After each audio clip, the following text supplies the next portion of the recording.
Plus nombreux, plus forts et mieux équipés. C'est l'inquiétant constat des experts des Nations Unies sur le développement du M23 dans le Nord Kivu. Selon leur dernier rapport, la zone contrôlée par les rebelles dans cette province de l'Est de la République démocratique du Congo a pratiquement doublé en moins d'un an, une expansion rapide appuyée par plusieurs acteurs régionaux. La situation sécuritaire dans l'Est de la RDC a continué de se détériorer, atteignant des niveaux alarmants de violence et de déplacement de civils.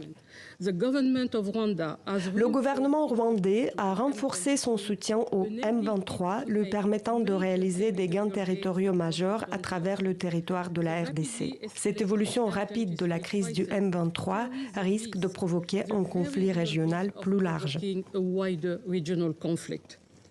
En plus du soutien rwandais qui s'est renforcé ces derniers mois selon l'ONU, un autre acteur régional est pointé du doigt. Dans leur rapport, les experts démontrent que les troupes du M23, y compris de hauts responsables, ont pu se rendre en Ouganda à plusieurs reprises et sans aucune limite. Une présence importante et visible qui, selon les experts onusiens, n'a pas pu passer sous les radars de Kampala. Ce rapport est le premier publié depuis l'annonce de la création de l'Alliance du fleuve Congo en décembre 2023. Un mouvement politico-militaire qui aurait pour but de légitimer le M23 et de recruter d'autres partenaires parmi les groupes armés dans la région, y compris dans le sud Kivu. Des conclusions redondantes pour ce député congolais. C'est vraiment la répétition de ce qu'il dit. C'est comme si ils n'ont pas le temps de travailler, de proposer des solutions. C'est juste les rappels, on prend les mêmes choses qu'on adapte par rapport à la date. Ainsi de suite, la situation que nous connaissons, la MONUSCO est là chez nous depuis plusieurs années. Mais c'est peut-être à la sortie qu'on revient sur les mêmes choses sans qu'il y ait changement. La montée de l'utilisation des enfants soldats figure également dans les conclusions du rapport. Des enfants de 10 ou 12 ans recrutés en RDC dans les zones contrôlées et parfois enrôlés de force ont été répertoriés, et même dans les camps de réfugiés au Rwanda. Kigali a déclaré que la RDC a tous les moyens de désamorcer la situation, mais que le Rwanda continuera à se défendre d'ici là. Là, je vais parler de ça. Je vais parler maintenant d'une autre situation qui me dérange aussi.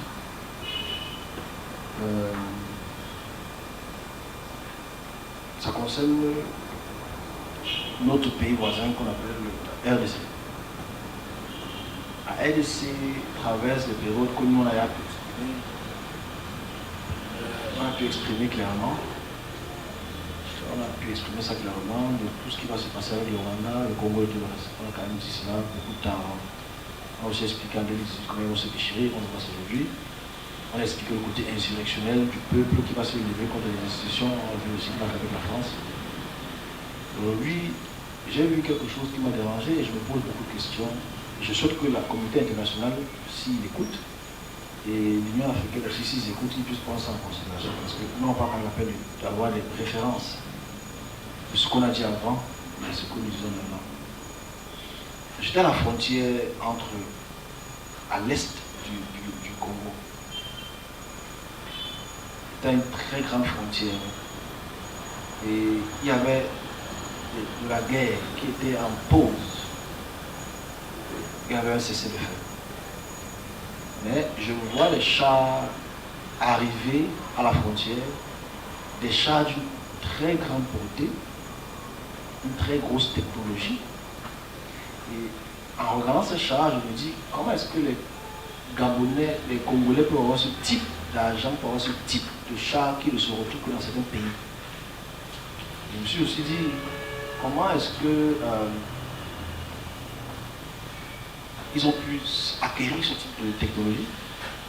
Qui sont ceux qui se placent derrière, qui veulent lutter donc contre,